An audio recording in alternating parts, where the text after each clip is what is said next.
안녕하세요. 오늘은 여러분께서 보내주신 자료들 가지고 한국 지방대학들의 통합이라는 이 뜨거운 이슈를 한번 제대로 파헤쳐 보겠습니다. 왜 요즘 이렇게 통합 얘기가 많이 나오고 또 어떤 과제들이 있는지 함께 살펴보시죠. 네, 안녕하세요. 이게 뭐랄까, 학령 인구는 줄고 다들 수도권으로만 가려고 하는 이런 현실 속에서 지방대학들이 살아남기 위해 그야말로 합체를 시도하고 있는 거죠. 단순히 그냥 몸집만 불리는 게 아니라 진짜 경쟁력을 좀 갖춰보려는 그런 몸부림으로 볼 수 있을 것 같습니다. 네, 경쟁력 강화. 오늘 이 시간을 통해서 이 복잡한 현상의 어떤 맥락을 좀 짚어보고 이게 또 우리 사회나 여러분들께 어떤 의미가 있을지 같이 생각해보는 계기가 되면 좋겠습니다. 좋습니다. 그럼 바로 본론으로 한번 들어가 보죠. 요즘 진짜 많은 대학들이 통합을 추진하거나 또 이미 완료한 곳들도 있더라고요. 가장 최근 사례가 좀 눈에 띄던데요. 그렇죠. 바로 지난 3월이었죠. 국립안동대하고 경부도립대 이 두 대학이 통합해서 국립경국대학교로 공식 출범을 했습니다. 이게 국립대랑 공립대가 합친 거는 국내에서 처음 있는 일이라서 주목을 좀 많이 받았어요. 아, 첫 사례군요. 의미가 있네요. 그리고 5월에는 더 큰 움직임이 있었어요. 무려 9개 국공립대가 4개 대학으로 통합 승인을 받았다고요. 이건 정말 큰데요. 네, 맞습니다. 규모가 꽤 크죠? 강원대랑 국립강릉원주대가 강원대학교라는 이름으로 하나가 되고요. 또 국립목포대랑 전남도립대가 합쳐서 국립목포대학교가 됩니다. 목포대하고 전남도립대요. 네. 그리고 국립장원대는 경남도립 거창대, 그리고 경남도립 남해대 이렇게 세 대학이 뭉쳐서 국립창원대학교가 되는 거고요. 마지막으로 부산대학교랑 부산교대도 부산대학교라는 이름으로 하나가 되기로 했습니다. 와, 정말 대대적인 재편이네요. 부산대 빼고는 다들 내년 3월 개교 예정이라고 하니까 이 변화가 정말 코앞으로 다가왔다는 느낌입니다.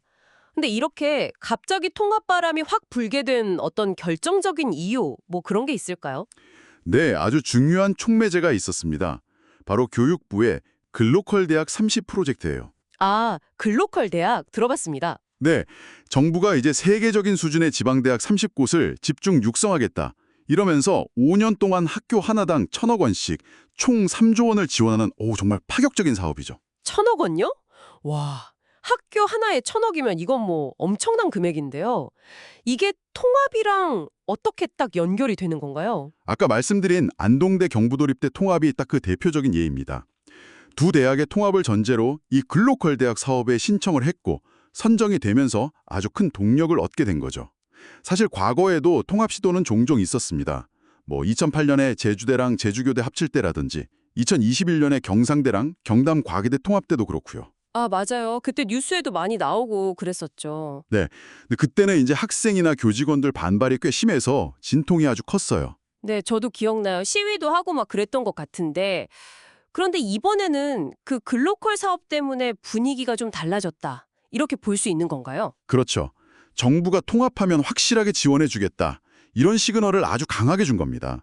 그러다 보니까 이제 재정적으로 어렵고 또 위기감을 느끼던 대학들 입장에서는 생존과 도약을 위해서라도 이 통합 논의에 좀 더 적극적으로 뛰어들게 된 거죠. 절박함이 깔려 있다고 봐야 합니다. 하지만 그 돈이 걸려 있다고 해서 모든 통합이 그냥 술술 풀리는 것 같지는 않아요. 그 충북대랑 한국교통대 사례 보니까 거기도 글로컬 대학으로 선정돼서 2027년 통합 목표라고 하는데 지금 거의 진전이 없는 상태라고 하던데요. 네, 맞습니다. 그 조직 개편안을 두고 양쪽 합의점을 못 찾고 있고요. 또 일부 지역 주민들의 반발도 좀 만만치 않다고 들었습니다. 고창섭 충북대 총장님도 서로 다른 대학이 하나 되는 과정에는 진통이 필연적이다. 이렇게 말씀하셨더라고요. 이게 힘들지만 꼭 거쳐야 하는 과정이다. 이런 인식이 좀 필요한 것 같습니다. 듣고 보니 이게 단순히 학교 간판만 합친다고 끝나는 문제가 전혀 아니네요. 여기서 진짜 중요한 건 어떻게 실질적인 통합을 이룰 거냐. 바로 이 점인 것 같아요. 정확합니다. 그게 바로 핵심이죠. 그 광주교대 박남기 교수님 같은 분들이 지적하시는 것처럼 그냥 정부 예산 따내려고 하는 무늬만 통합은 정말 경계해야 합니다. 심지어는 제대로 통합이 안 되면 지원했던 비용을 다시 환수하는 방안까지 고려해야 한다. 뭐 이런 강한 주장도 나오고 있어요. 환수까지요. 상당히 강력하네요. 네, 이걸 보통 이제 화학적 통합이라고 표현하는데요. 단순히 물리적으로 그냥 합치는 걸 넘어서 두 조직의 어떤 문화라던가 강점들이 잘 융합돼서 시너지를 내는 것, 완전히 하나로 녹아드는 걸 의미하는 거죠. 화학적 통합이라. 조금 더 구체적으로 설명해 주실 수 있을까요? 그러니까 형식적인 통합이랑은 어떻게 다른 건지. 예를 들면 이런 거죠.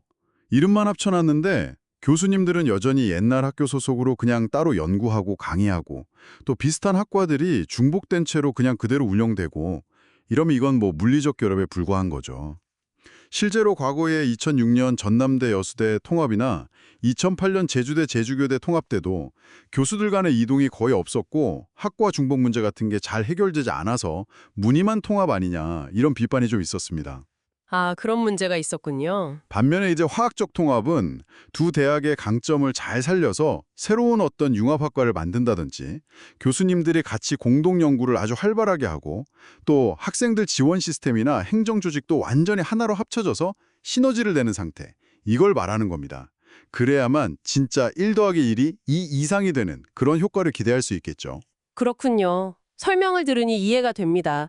결국 정부 역할도 상당히 중요하겠네요. 그냥 돈만 딱 주고 끝나는 게 아니라 이런 화학적 통합이 잘 이루어지는지 계속 좀 지켜보고 지원해야 할 텐데요. 네, 교육부도 당연히 그 점을 인식하고 있습니다. 요즘 보면 국립대끼리 합치기도 하고 국립, 공립, 또 교대와의 통합까지 아주 다양한 모델들이 나오고 있거든요. 그래서 이런 다양한 사례들을 바탕으로 데이터를 좀 분석해서 합리적인 통합 과정을 지원하고 또 이게 제대로 되고 있는지 지속적으로 관리 감독하겠다 이런 입장입니다. 결국 중요한 건 꾸준한 관심하고 관리겠죠. 네. 오늘 쭉 이야기를 들어보니까 이 지방대학 통합이라는 게 어쩌면 좀 시대적인 흐름일 수도 있겠다는 생각이 드네요.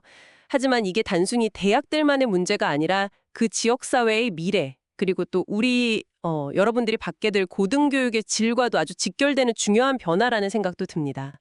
이런 질문을 한번 던져보고 싶습니다. 이렇게 몸집을 키운 통합대학들이 단순히 그냥 규모의 경쟁을 넘어서서요. 수도권 대학들하고는 다른 어떤 독자적인 색깔과 경쟁력을 갖춘 정말 진정한 의미의 글로컬 대학으로 거듭나려면 앞으로 어떤 혁신적인 노력과 또 상상력이 더 필요할까요? 이 질문을 여러분도 한번 같이 고민해 보시면 좋겠습니다. 네, 의미 있는 질문이네요. 오늘 저희와 함께 이 깊이 있는 탐색에 참여해 주셔서 정말 감사합니다.